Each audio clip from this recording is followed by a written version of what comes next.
First up, well, after Venezuela and Israel, is Donald Trump now interfering in the politics of United Kingdom? His critics say yes. Just yesterday, the U.S. president has voiced his impatience with close ally Israel, saying that he was not happy about the electoral upheaval. In a bizarre statement, he urged Israelis, and I quote here, to get their act together. His remark comes amid the latest uncertainties clouding Israeli politics, which are expected to further delay the Trump administration's long-awaited Middle East plan, which in turn faces deep skepticism from many experts. Palestinians boycotting the effort see it as being heavily tilted in favor of Israel and denying them a state of their own. As for the United Kingdom, remember that Trump, along with wife Melania, have departed for the U.S. for their second trip and first official visit to the nation. But before leaving for London, his suggestions for Britain have stirred a storm.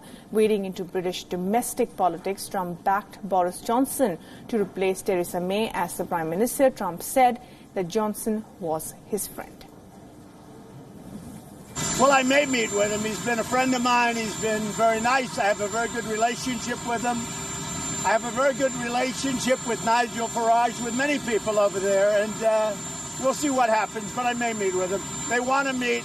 We'll see what happens. His statement has been criticized as an attempt to interfere in the race to 10 Downing Street, especially by Labour leader Jeremy Corbyn, who says it is not Trump's job to choose the next British Prime Minister.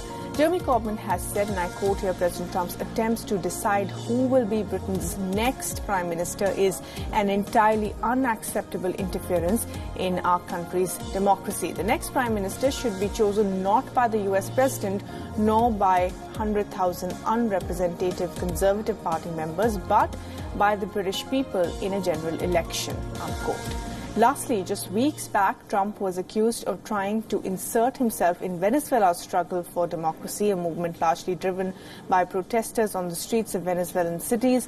Trump's pro-Guaido strategy was being seen by many as a bid to exploit the Venezuelan resources because, for the most part, the Pentagon has no direct role in Venezuela, but it still has been consulting the White House on ways it can support the U.S. diplomacy in the country.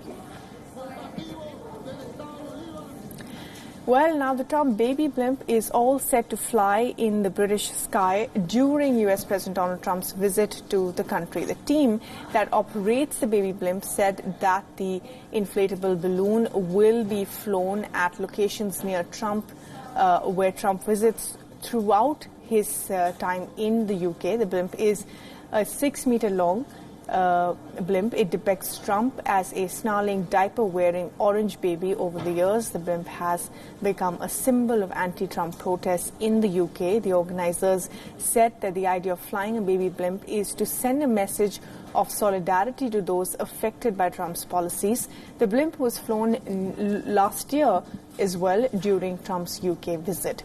London's Mayor Sadiq Khan, who has the approval to demonstrators, who's given his approval to demonstrators last year, criticized the government's decision to offer such a high honor to Trump this year.